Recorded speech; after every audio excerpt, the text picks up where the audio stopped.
What would you do if your biggest cheerleader became your harshest critic? Right when you needed them most. When laughter turns to pain and doubt feels louder than your own dreams. Sometimes the truest act of love is daring to change. A clock ticks in slow rhythm as Kim flips through her work notebook, the noise barely covering the quiet in the living room. The coffee table is covered with her son's coloring books, a half-eaten snack, and her own stack of online class folders. She holds her phone tight, heart pounding. Brandon wanders in, wiping sweat from his forehead, griping about the broken air conditioner at work. "Man, I thought this week would never end," he mumbles, tossing his boots by the door. Kim presses her lips together, glancing at her open laptop. "Hey, Brandon?" Her voice is soft, testing the words before she lets them out. "I have something to tell you." He looks at her, eyebrows raised. "Shoot." She draws in a breath, hands shaking. "I've been taking classes at night. It's online, so it fits around Ethan's schedule. I'm getting my associate's degree." She tries to sound steady, smiling small. "Only a few classes left. I could graduate this spring." Brandon stares for a moment, then lets out a short laugh. "All that for a piece of paper? What are you gonna do? Frame it for the hallway?" Kim's smile falters. "It's more than just a piece of paper. It matters to me. It's something I've always wanted." He snorts, shaking his head. "Kim, come on. We barely get by as it is. It's not like they hand out jobs just 'cause you paid for a diploma." He plops onto the couch, grabs the remote, leans back. "Seems like an expensive way to get tired is all." She fiddles with the corner of her notebook, swallowing hard. "It's not just money, Brandon. I want to show Ethan he can aim for anything." Yeah, he dismisses, eyes on the TV. "Ethan's fine. Just don't forget I told you so when you're neck deep in debt." The conversation dies. Kim sits there, words stuck in her throat, anger burning but trapped behind her teeth. She gets up, gathering her scattered books and folders. As she closes her laptop, her eyes catch on her planner. Hidden between the pages is her student ID, the one she's never shown anyone at home. Her name smiles up at her, real and solid, even if nobody else sees it.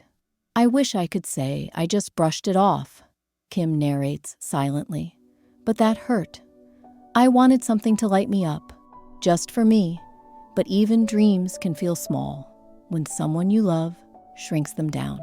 Ethan bursts from his room, holding up a messy drawing. "Mom, look, it's you, me, and Dad at the park. You got a big gold star." Kim's hands shake as she takes the picture. "I love it, buddy. I really do." Her voice cracks, but Ethan just hugs her, warm and sure. Back in the kitchen, Kim puts her books away in a quiet drawer, the air heavy. The shimmer of her student ID peeks out from the planner, a tiny reminder of what she's working for, something only she seems to see. Darkness falls. Brandon snores on the couch, unaware of Kim's silent tears, as she wipes her eyes and turns out the light. Have you ever wanted to share good news, only to have it laughed off by someone you love? Did you try again, or keep your dreams hidden? Share your thoughts in the comments. Maybe your courage will help someone else find their spark. Kim closes her notebook, staring out the window, wondering if bravery really means believing in yourself, quietly, when it feels like no one else will. The sizzle of burgers and the soft pop of opening sodas fill the air as Kim stands nervously by the picnic table, paper plate in hand. Backyard lanterns twinkle, laughter rings out, and the family has gathered for a rare, sunny cookout. For the first time, Kim feels ready to share her hard-won secret. She tucks a loose hair behind her ear, finally speaking up over the bustle. "I've been doing classes at night," Kim says, pride flickering in her chest. If all goes well, I'll finish my associate's degree this spring. Silence falls for a split second. Then a mix of responses echo. Some congratulatory, some confused. Jason Aguilar, her brother-in-law, grabs a hot dog and shoots a teasing grin. Careful, Kim. Too much school, and you'll forget how to have fun with the rest of us. He gives a wink, expecting chuckles. Brandon, standing nearby with a beer, doesn't miss a beat. He raises his voice, aiming for a laugh from the group. Yeah, hope they're handing out glue sticks and coloring books with all those fancy arts and crafts degrees. Laughter bubbles up around the yard. Some nervous, some genuine. Kim forces a laugh, cheeks flushing. She hides the sting behind her smile, feeling her throat tighten.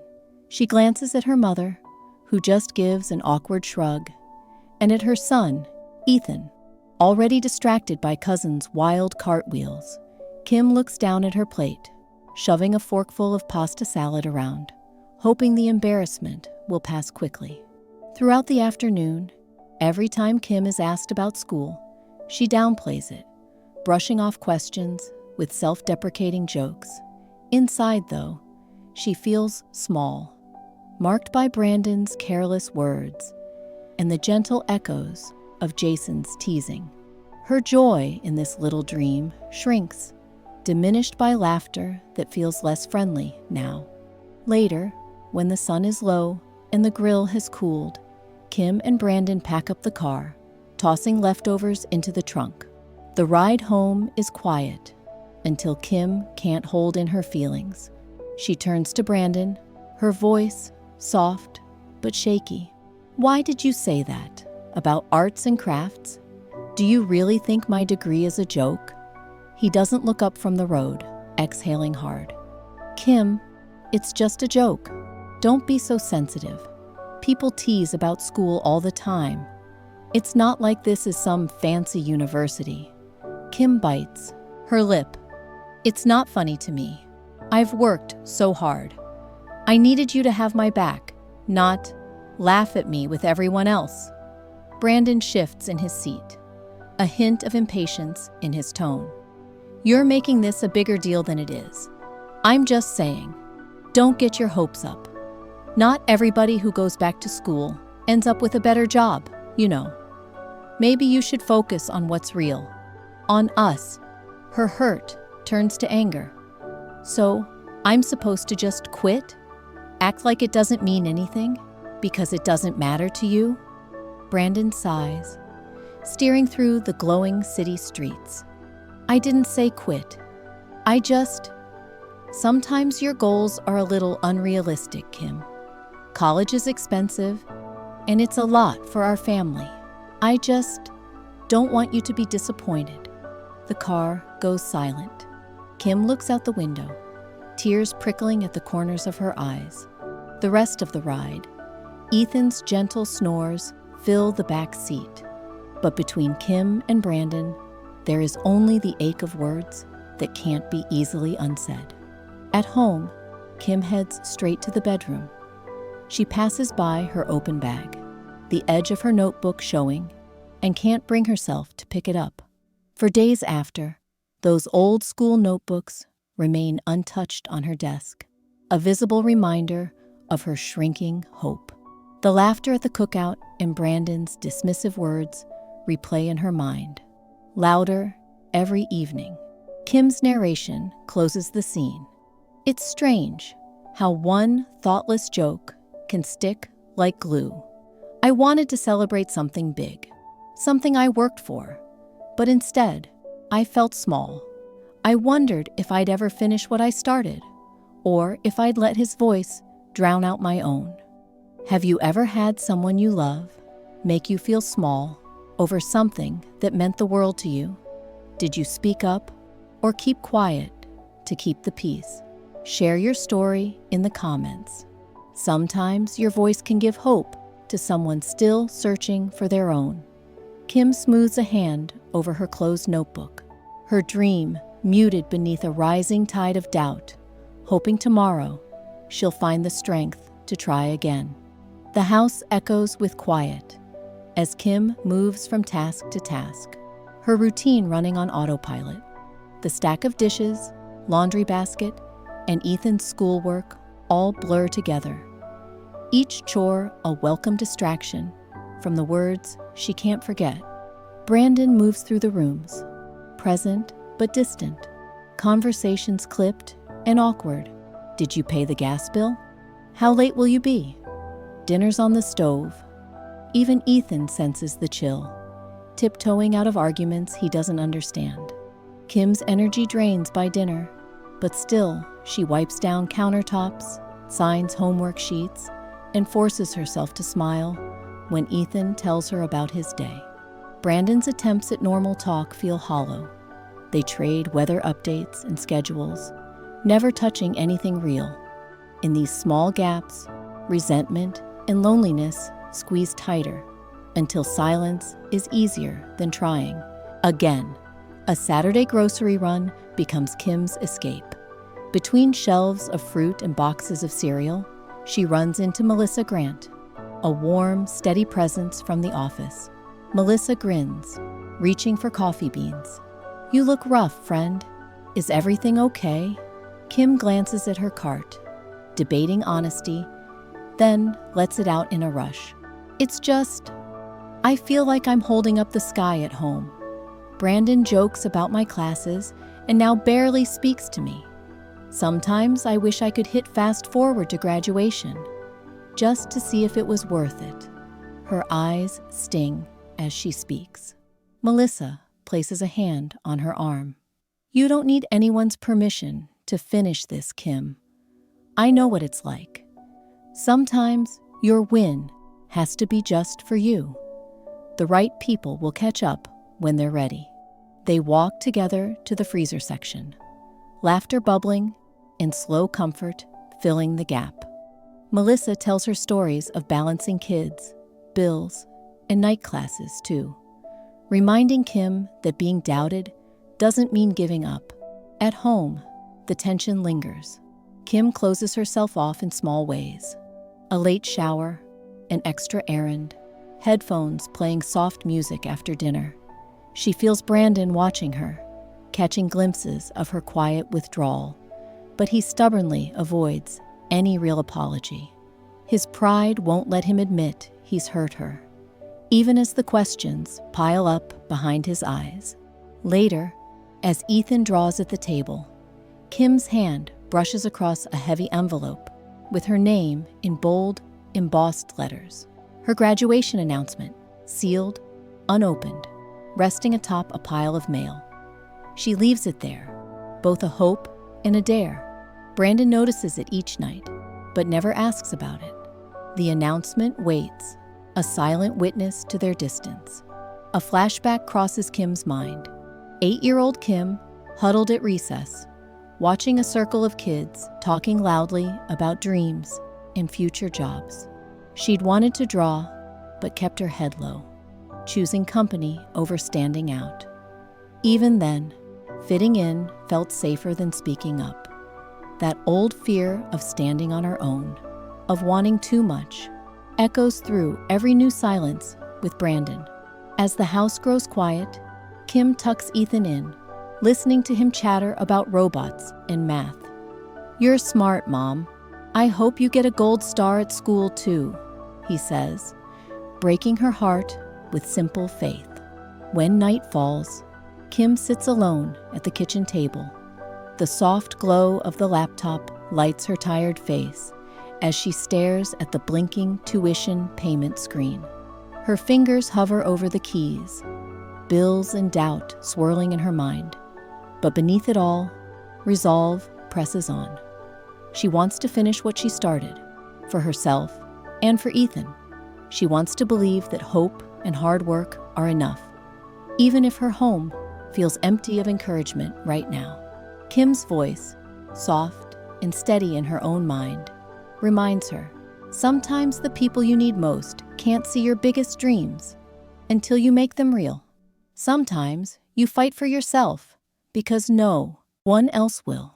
But tomorrow, I'll try again. I have to.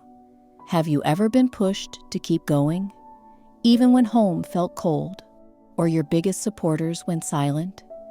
Did you keep your dreams to yourself or find new people to cheer you on? Share your story in the comments.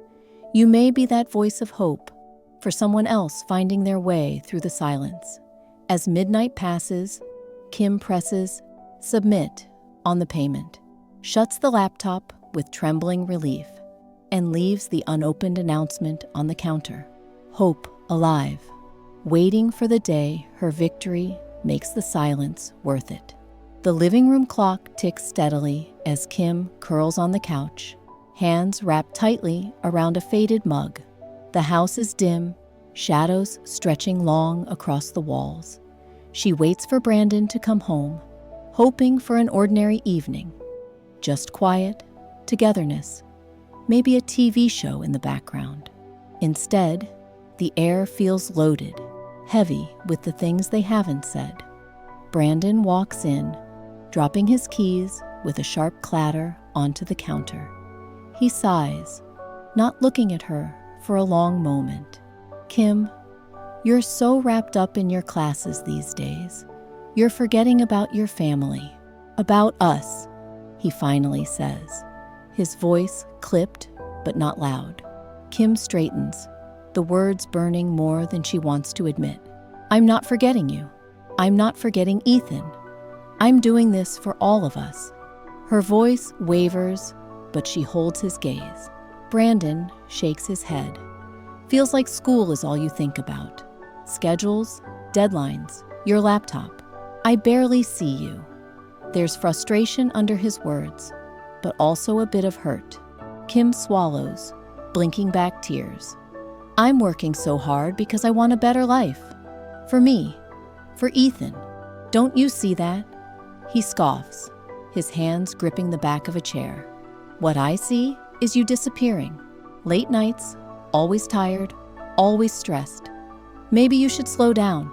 Remember who needs you. Her patience snaps. Just once, Brandon, I wish you could be proud of me. Even if you don't get it, even if it's not your dream, I need you to believe in me. There's a charged silence. For a moment, Brandon's face softens, but he turns away. I don't know if I can do this, Kim. It's just too much. He grabs his jacket, not meeting her eyes, and leaves, front door slamming behind him, echoing through the house. Kim sits frozen, breath coming in small gasps. Quietly, tears spill down her cheeks. She feels more alone than she ever has. Her hard work dismissed, her dream made to feel like a selfish burden. The weight of it all threatens to drown her. A few minutes later, light footsteps pad softly into the living room. Ethan stands in the doorway, clutching his stuffed bear.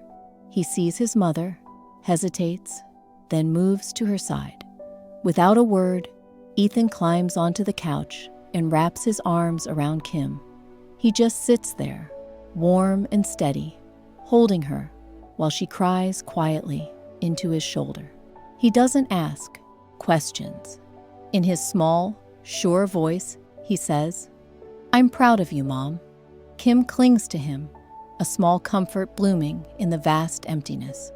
"Thank you, baby," she whispers, smoothing his hair, her heart breaking and healing at once. That night, while the house settles into uneasy quiet, Kim stares at the blinking cursor on her phone. Her mind spins with doubt, wondering if she should give up, if keeping peace under her roof is worth more than any degree. The phone pings. It's a message from Melissa. "Don't quit. You're teaching Ethan he can choose a different future, no matter what anyone says. You're brave, Kim. Don't stop now." The words land, gentle but strong. Kim takes a shaky breath, the pain inside her chest shifting, just a little, toward hope. She replies, "Thank you, Melissa. I needed to hear that. I'll finish. For Ethan, and for me." Before bed, Kim sets a reminder on her phone for her final exams. The screen glowing in the dark. She goes to Ethan's room, tucks him into bed, and kisses his forehead. "Good night, sweetheart." "Good night, Mom," Ethan mumbles sleepily, clutching his bear close. Kim stands at the doorway, watching her son drift off. A quiet vow setting in her heart. Tonight, she's not giving up. Not on herself, not on her family, and not on the dream that's finally starting to burn bright enough to light their way forward. Have you ever thought about giving up your dream to fix someone else's feelings? What pushed you to stay or to let go? Share your story in the comments. Your experience might be the spark that helps someone else keep going. The sound of Kim's alarm pulls her awake long before dawn. She moves through the house on autopilot, packing lunches, juggling textbooks in Ethan's backpack, and reviewing flashcards in the flicker of the kitchen light. The weight of finals hums in her chest, every spare minute filled by a math quiz or a nursing term, every hour committed to either her job or her son. In the rare moments when she rests, her mind drifts to the unopened package hidden beneath her bed. The graduation cap she bought in secret, not sure if she really deserves the moment or the attention. Brandon keeps his distance, glued to his phone or half listening as Kim shuffles between home, work, and her last wave of assignments. He only helps Ethan with spelling or dinner when Kim practically begs. And even then, his sighs fill the silences more than his words. The house is tense, his coldness pressing up against every plan Kim tries to make. Ethan's school science fair arrives on a bright Saturday. The gym is noisy, tables spilling over with baking soda volcanoes and paper rockets. Kim kneels beside Ethan, taping down the finishing touches on his Plants at Home poster. Together, they practice his opening lines, little secrets in their shared glances. When the judges make their rounds, Kim stands in the background, hands clasped, silently praying. He'll feel proud, no matter what happens. When Ethan's name is called for the most creative ribbon, he beams and runs into her arms. Kim's pride swells, her eyes stinging. Brandon, hanging back by the snack table, offers a half smile. As Ethan twirls, showing off his prize, Brandon calls out, "Guess he gets those smarty pants jeans from his mom. Maybe one day you'll have a diploma up there too." His tone is light, but the words snap, and Kim feels the sting deep in her chest. She laughs with the group, but grips the chair so hard, her knuckles ache. Her gratitude for Ethan's joy tangled up with embarrassment and frustration. Later, the day fades, and the house is scattered with colored ribbons, and Ethan's excited chatter about science. As Kim folds laundry in the living room, Jason, her brother-in-law, drops by, bringing leftover cookies and a rare quietness. He settles in, rubbing the back of his neck. "Hey, Kim, I wanted to say I was out of line a while back, about school. I was just, I don't know, maybe I'm jealous. I always talk big, but I kinda wish I'd tried harder at that. You're doing something real. Don't let our jokes make you think otherwise." He squeezes her shoulder. The air is lighter than it's been in weeks. When everyone finally sleeps, Kim crouches by her bed, sliding out the cardboard box she'd ordered months ago. She lifts the graduation cap, plain and black, the tassels still sealed. She holds it in her hands, the fabric rough with longing. It feels both forbidden and possible. Shame for keeping it hidden, hope that one day she'll wear it in the open and feel proud. She tucks it back away, smoothing her hands over the lid, as if to promise herself this step matters, even if she walks it alone. Before turning in, Kim grabs her laptop and registers for graduation.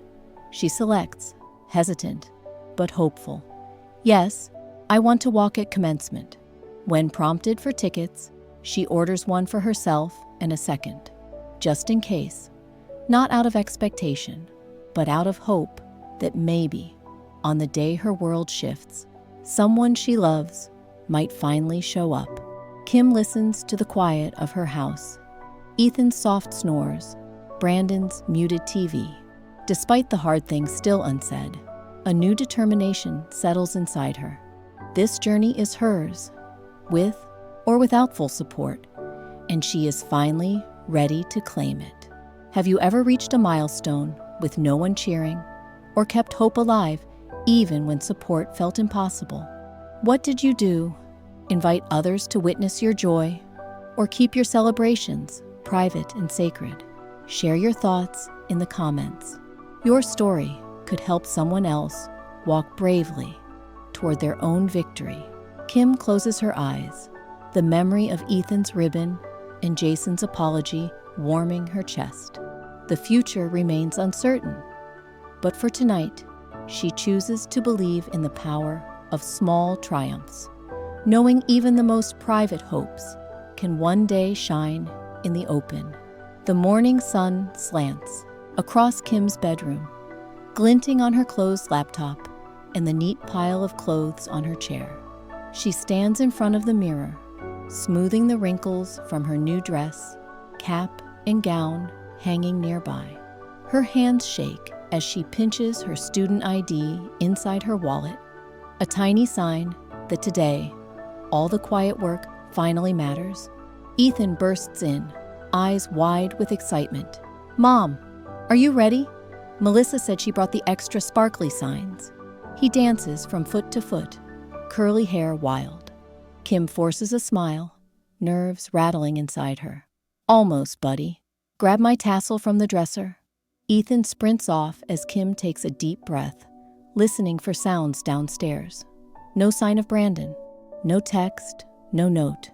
Just silence and the distant hum of the dishwasher finishing its cycle. She glances at her phone. Nothing. Part of her still hopes, but she tells herself to let that go. At the doorway, Melissa waits, arms full of glitter posters and a bright grin.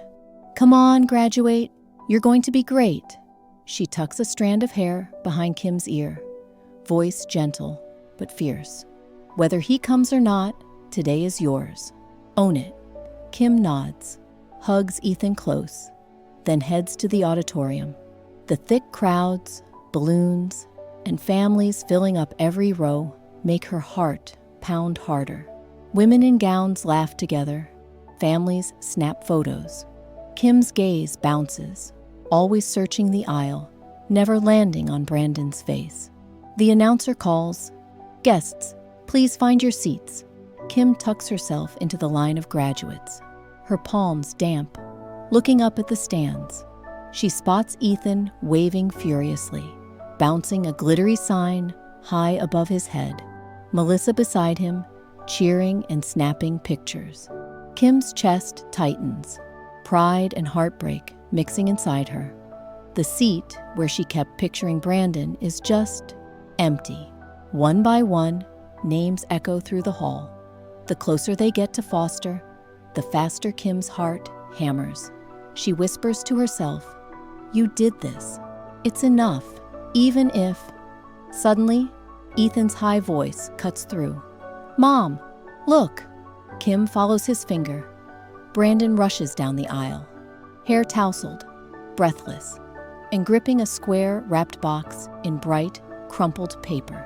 He scans the stage, catches Kim's shocked gaze, and nods, barely making it in time. Her jaw drops. For a moment, everything else blurs. "Kimberly Foster!" The announcer booms. Kim walks the stage, hands shaking. The lights are hotter than she expected. She swallows hard, spots Ethan's teary grin and Melissa's fist-pumping celebration, and meets Brandon's eyes across the room. He holds the box tighter, mouthing, "I'm sorry." Kim's breath catches, eyes burning. She grabs her diploma, trying not to trip or sob. The cameras click. The applause sounds louder because a tiny part of her can finally let in all the feelings: hope, pride, and the ache of almost quitting. I didn't know if his late arrival could change what I'd carried for months. All the loneliness and hurt. Maybe you can't erase what's lost, but sometimes, even a small effort at the right time is enough to start again. As the ceremony ends, the students toss their caps, colored confetti spins in the air, and Kim squeezes Ethan and Melissa in a fierce hug. She can't stop glancing at Brandon waiting by the hallway, the wrapped box in his hands shaking a little, eyes searching for some sign she'll let him in. Would you let someone's late support make up for what they missed before? Or would you carry the hurt with you? Can real change come too late? Or does even a single brave step matter if you need it most? Share your truth in the comments. You never know who needs to hear your hope tonight. Kim steps out into the bright afternoon air, diploma pressed to her chest, balancing pride and doubt, and wondering, will this be the apology she needed, or another reason to let go? Birds chirp in the bright afternoon as Kim walks with Brandon through the quiet, shady park, her diploma trembling in her hand. Ethan runs ahead, waving a half-torn sign, the celebration fading for a quiet moment. Just between the two of them, Kim keeps her gaze down, the silence thick, uncertain if this is goodbye, an apology, or just another heavy conversation. Brandon stops under a wide oak, shifting his weight from foot to foot, a colorful box clutched in his hands. For the first time all day, there's no one else watching. No crowd, no families, just them and the soft rustle of leaves overhead. He clears his throat, voice rough. I'm not very good at this, at saying what I mean. He looks away, rubbing the corner of the box with his thumb. You were up there today, and I finally saw it. How strong you are. How sure. I didn't get it before. Not really. Kim's voice is barely above a whisper, her anger and hurt, fighting the relief that wants to pour out. It hurt, Brandon. You made me feel like I was alone with this dream, like it didn't matter. He holds out the box, offering it with both hands, eyes glistening. I know. I'm sorry. I guess I was scared. Weird, right? I thought if you went and did something I never could, maybe you wouldn't need me anymore. His mouth twists, regret written clear across his face.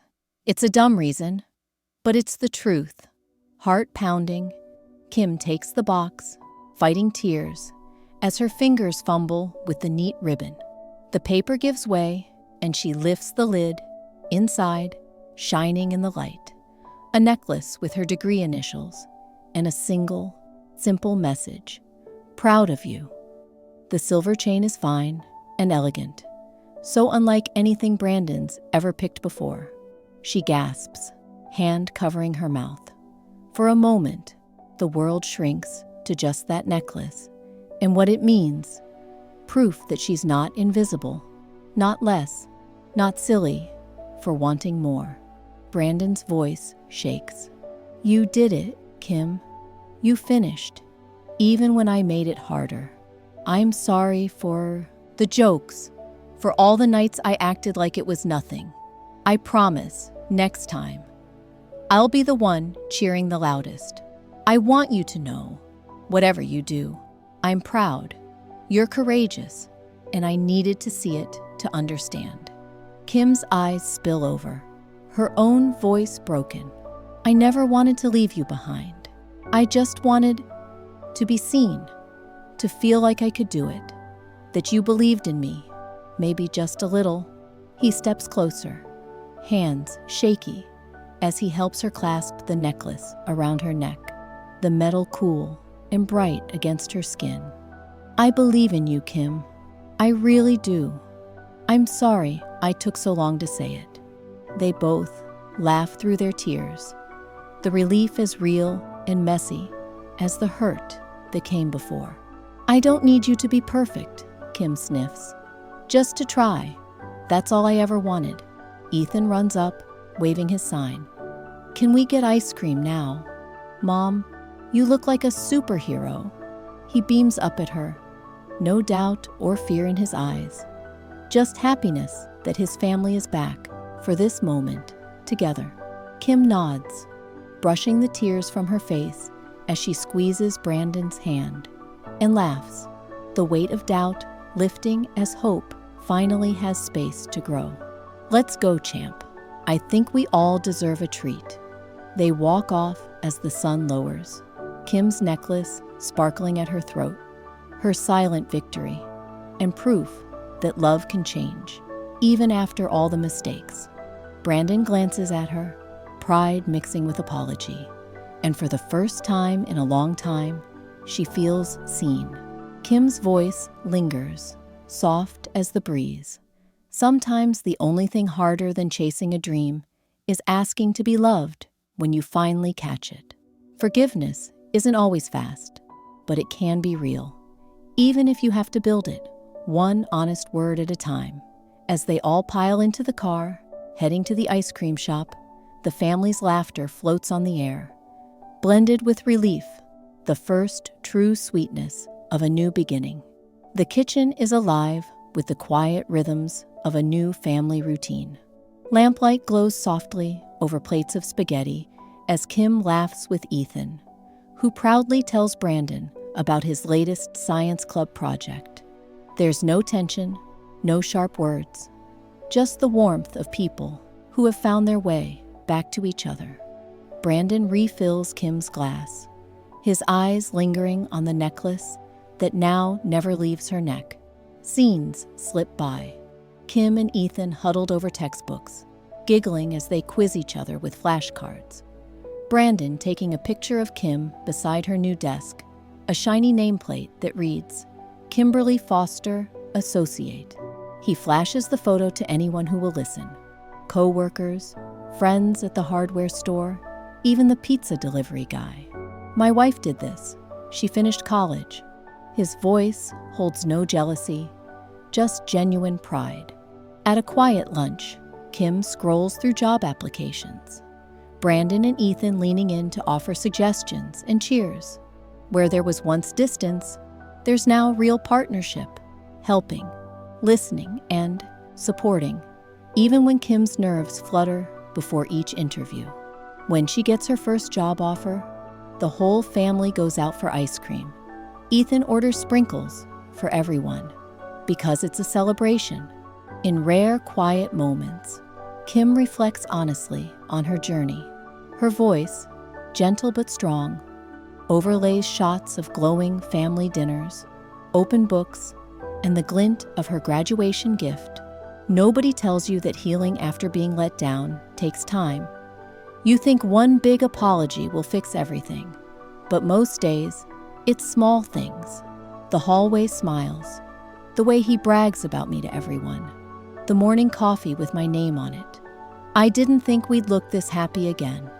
I'm still learning to trust it, to let my heart open little by little. Kim finds herself standing taller. She catches Brandon sneaking proud glances at her across the table and feels relief instead of anger. She learns that moving on isn't about pretending the hard days never happened, but about building new memories, brighter than the old ones. Even when doubt tries to return, she remembers. The most powerful apology isn't just words. It's choosing to show up, to clap the loudest, to stand by the person you once hurt. Ethan flourishes, inspired by his mom's courage. He stays after school for science club, comes home with experiments to share, and sometimes asks Kim for help with terms she learned the hard way. What's osmosis, Mom? Did you learn this in college? They both laugh, learning and relearning together. Brandon's pride in Kim never dims. He brings up her success to friends and neighbors, not loud or showy, but real, recognizing the strength it took for her to reach her dream. He helps Kim rehearse introductions for her new job, brings home congratulatory balloons, and keeps her desk nameplate polished and bright.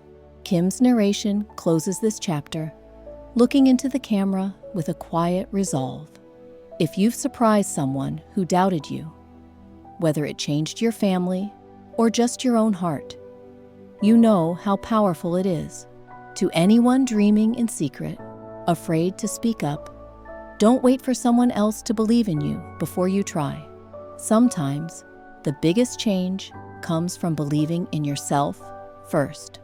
And when people finally catch up, let them. Let their pride heal you. And let your courage light the way for them too. Have you ever surprised someone who doubted you? Did it change your relationship or just your own heart? What would you say to others dreaming in secret right now? Share your thoughts in the comments. Your story might help someone else believe in themselves again. As Kim flips through job offers, necklace catching the light, Brandon and Ethan lean close on either side. A picture of a small family, stronger now because they chose to believe in new beginnings.